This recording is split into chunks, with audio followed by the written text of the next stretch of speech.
SSP security Mohammad Sarfaraz वीरा का नाका foreign office का दौरा, सिक्योरिटी इंतजाम का तफसीली जायजा। इस्लामाबाद राजा नदीम एसएसपी सिक्योरिटी मोहम्मद सरफराज वीरा ने नाका फॉरेन ऑफिस का दौरा किया, जहां उन्होंने सिक्योरिटी इंतजाम का जायजा लिया और ड्यूटी पर ममूर अफसरान और एहलकारों से मुलाकात की।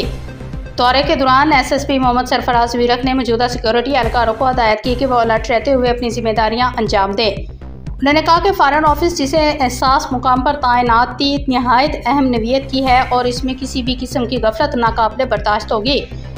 उन्होंने अफसरान को मौसम निगरानी, दाखिली और खारजी चेकिंग के निज़ाम को मज़ीद सख्त करने और किसी भी मशकूक सरगर्मी पर फौरी रद्द-ए-अमल की हिदायत जारी की। एसएसपी मोहम्मद सरफराज वीरक ने इस मौके पर कहा कि शहरियों के जान और माल के तहफ़्फ़ुज़ और एहसास सरकारी तनसीबात की सिक्योरिटी हमारी अव्वलीन तरजीह है। तमाम एहलकार हिमावत चौकस रहें और अपने फ़राइज़ को पेशा वराना महारत के साथ अंजाम दें। उन्होंने ड्यूटी पर मौजूद एहलकारों की कारकर्दगी को सराहा और कहा कि उनकी मुसलसल मेहनत और मुस्तैदी सिक्योरिटी निज़ाम को मौसर बनाने में अहम किरदार अदा कर रही है।